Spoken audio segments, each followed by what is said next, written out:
Easy. Well, it would appear that the left and the Remoaners have found themselves a new person to beat up on. It would appear that for the time being at least they're giving Tommy Robinson a break, although probably a temporary one at that. And they've decided now to pile their rage and frustration and hate towards Dominic Cummings. I noticed that Question Time, last week's, the one that was filmed in Dundee, was an absolute disgrace. They spent the entire time almost in bashing Dominic Cummings over one thing and another. The programme seemed to... They should have renamed that programme the Joanna Cherry Show, because she basically completely took over the entire show. But why do they hate Dominic Cummings so much, you might ask? Well, I'll tell you why.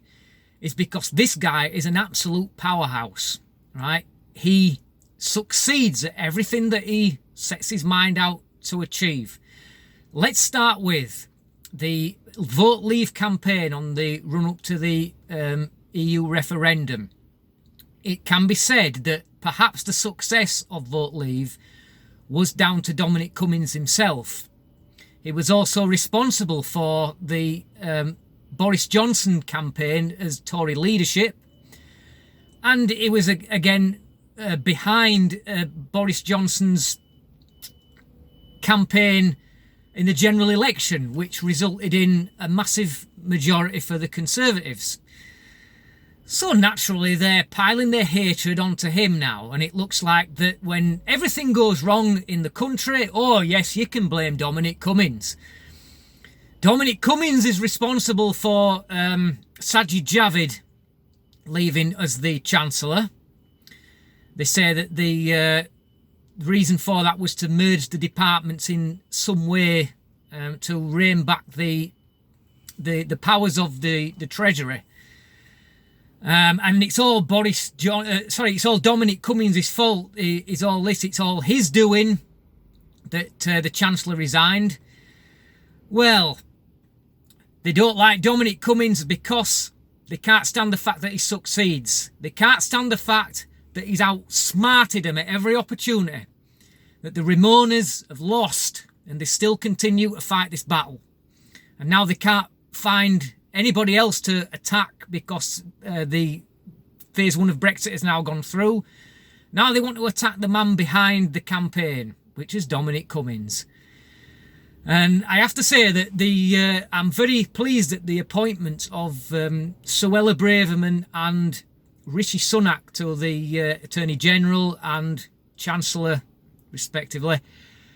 I've liked these two people for quite some time. I thought that they'd be really good in senior posts, and it would appear that the new Attorney General has gone on a warpath against the judiciary's too much influence they've got. The courts have got too much influence in politics, and she's vowed to rein back on that and power to that.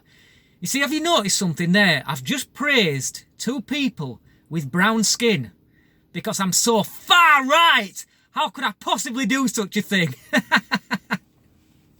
Well, I really like those two appointments, and you can expect to see more vitriol towards Dominic Cummings. And I like Dominic Cummings' the way that he deals with the media and the BBC. And you had to laugh at his reaction when he was asked a question about Sajid Javid's resignation. And what did he say? He said, "The night time is the right time to fight crime." In other words, you ask me a stupid question and I'm going to give you a stupid answer. He quoted some cartoon or another. I don't quite know what it is, but I had to laugh at that one. But it shows that Cummings is an absolute genius. And it really is a good thing for the Conservatives to keep this guy, because he's going to trash everything that he attacks. Every quest, every challenge that he attacks, he smashes it every time. And I hope that this continues, because I really love the guy. And I think that we've only just begun to see the fruits of the achievements that he could possibly pull off. Okay, thanks for watching. Till next time, easy.